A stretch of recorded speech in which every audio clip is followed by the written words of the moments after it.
Vlora ka një kinema moderne, e cila është në funksion të aktiviteteve të jetës artistike dhe kulturore të qytetit.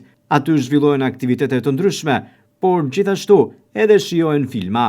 Drejtuesja e Qendrës së Artit dhe Kulturës në Bashkinë e Vlorës, Angela Kaplani, gjatë një interviste të dhënë për televizionin 6+1 Vlora, tha se po punohet që në kinemanë e qytetit të shfaqen filma dhe ajo të jetë mjaft e frekuentuar nga të rinjt, por pse jo edhe nga grupe të ndryshme shoqërore.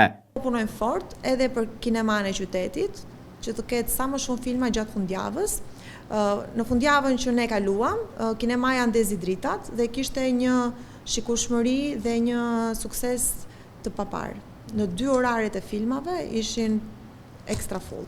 Kaplani thosë se gjatë nëntorit parashikohet që në kinemanë e qytetit pranë Pallatit të Kulturës të shfaqen filma shqiptar.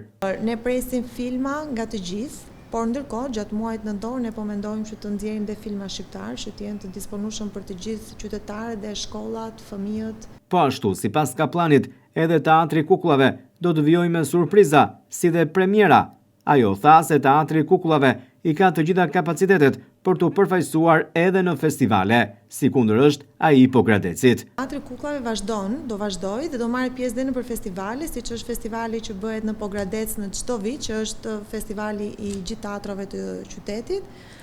Ishte edhe këtë, ka qenë edhe këtë verë, do të jetë edhe verën që vijnë. Në disa fronte është përqendruar Qendra e Artit dhe Kulturës në Bashkinë e Vlorës, e cila po punon fuqishëm për të gjallëruar jetën kulturore dhe artistike të qytetit.